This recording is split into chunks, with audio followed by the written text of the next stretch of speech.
Hello दोस्तों, नमस्कार। New study planet में आपका बहुत बहुत स्वागत है। दोस्तों, आज हम बात करेंगे हर्षवर्धन की। हर्षवर्धन के बारे में जितने क्वेश्चन बनते हैं सबको इस वीडियो में कवर करने का हमने प्रयास किया है। ठीक है, तो आइए शुरू करते हैं आज का अपना वीडियो बिना वक्त गंवाए हुए और लेते हैं अपना पहला प्रश्न। हमारा पहला प्रश्न है, हर्षवर्धन किस वंश से संबंधित शासक था? हर्षवर्धन किस वंश से संबंधित शासक था?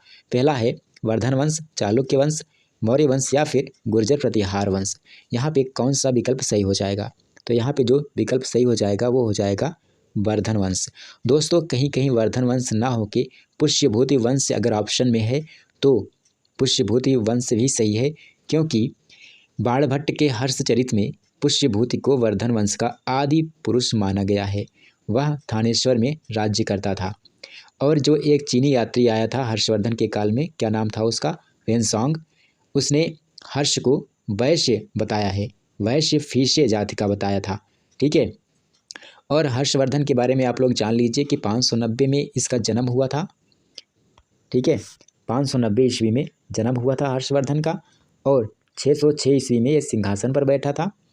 उसके बाद 647 में इसकी मृत्यु हुई थी। कुल मिलाकर 43 ईयर्स इसने शासन किया था। 43 साल शासन किया था किसने? हर्षवर्धन ने। पिता का नाम क्या था? प्रभाकर वर्धन। और माता का नाम यशोमती। क्या नाम था? यशोमती था माता का नाम। भाई का नाम था राज्यवर्धन। बहन का नाम अभी आपको पता चलेगा आगे के क्वेश्चंस में। राज्यश्री नाम था, जिसका विवाह हुआ था किसके साथ? मौखरी नरेश ग्रह बर्मन के साथ। ग्रह बर्मन कहीं कहीं मिलता है, कहीं कहीं गृह बर्मा मिलता है, तो दोनों सही है। भाई का नाम बताया हमने राज्यवर्धन। एक उपनाम था इसका शीलादित्य। और ये जो हर्ष था स्वयं को महाराज के स्थान पर कुमार कहलाना ज़्यादा पसंद करता था।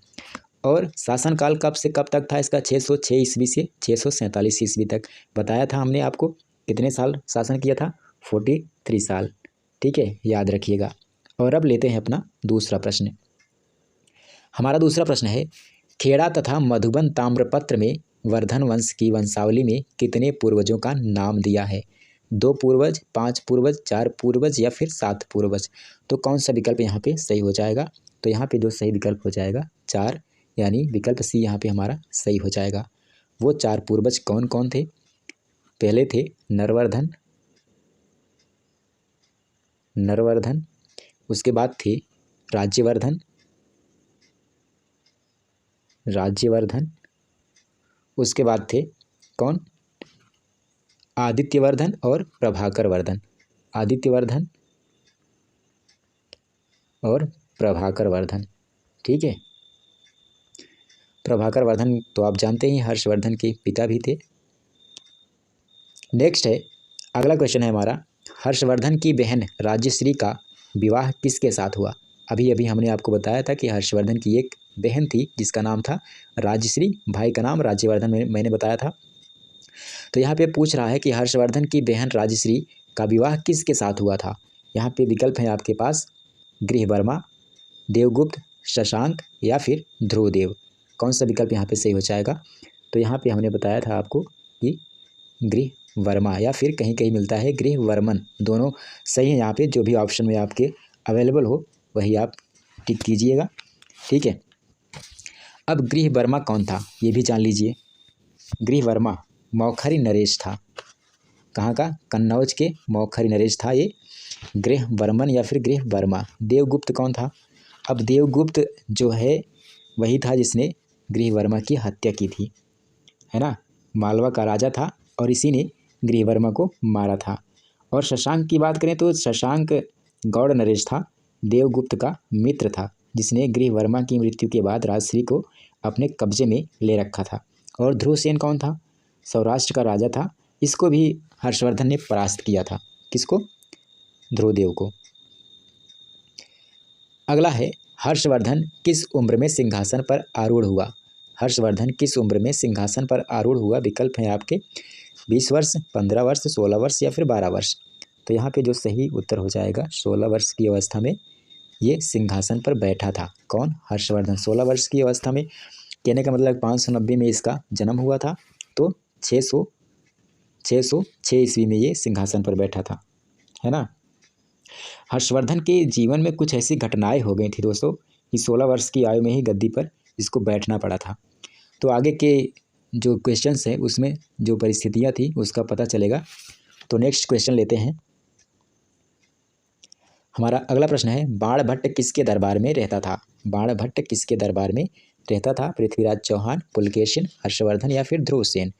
तो बाणभट्ट जो है हर्षवर्धन का दरबारी कवि था। यहाँ पे विकल्प सी यहाँ पे सही हो जाएगा।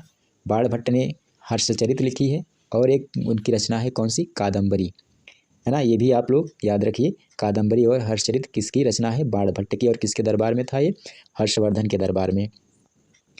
नेक्स्ट है, वेनसॉन्ग के अनुसार हर्षवर्धन कितने भारतों का स्वामी था? हर्षवर्धन कितने भारतों का स्वामी था? 1, 2, 4 या फिर 5?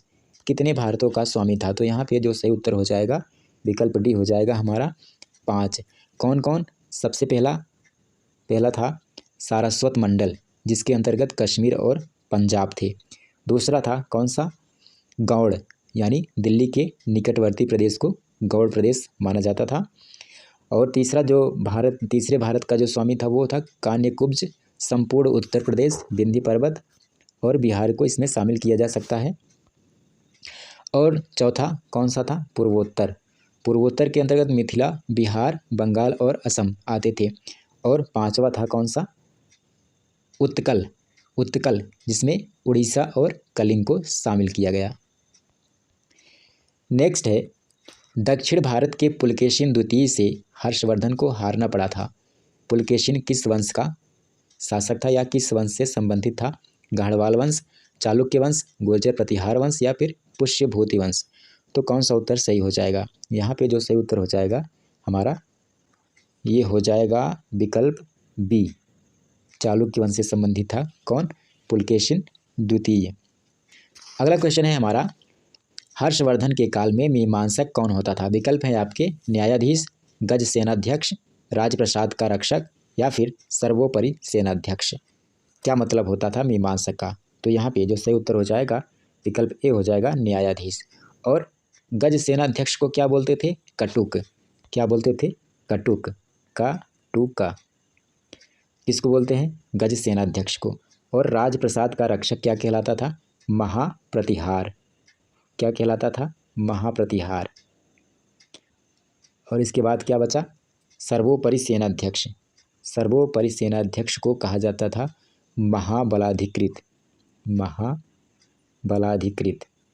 ठीक है, महाबलाधिकृत।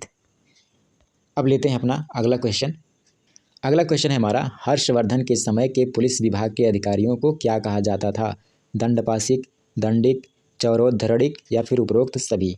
यहाँ पे हमारा विकल्प डी सही हो जाएगा, उपरोक्त सभी। हर्षवर्धन के समय में पुलिस विभाग के जो अधिकारी होते थे उनको दंडपाशिक भी कहा जाता था, दंडिक भी और चौरोद्धरणिक भी कहा जाता था। नेक्स्ट क्वेश्चन लेते हैं। अगला क्वेश्चन है कि हर्षवर्धन काल में भूमि कर के रूप में कृषि आय का कौन सा भाग लिया जाता था? 5वां भाग, 6वां भाग, 7वां भाग या फिर 10वां भाग? तो यहाँ पे जो सही उत्तर हो जाएगा विकल्प बी हो जाएगा 6वां भाग, यानी 1/6, है ना।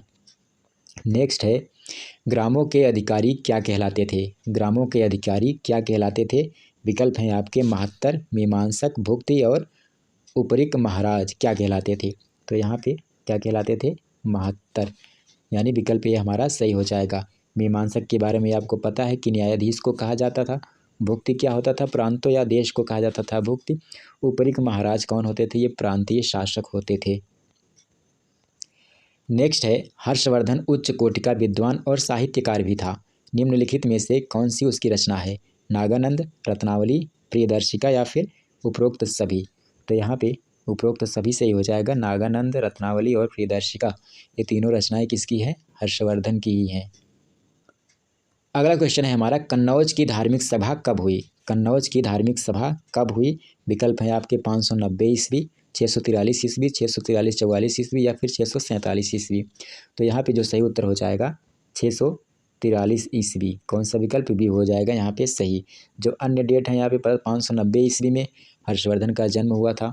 643 या 44 ईस्वी में क्या हुआ था? 643 और 44 ईस्वी में क्या हुआ था? प्रयाग की धार्मिक सभा का आयोजन हुआ था। और 647 ईस्वी में हर्षवर्धन की मृत्यु हुई थी। ठीक है।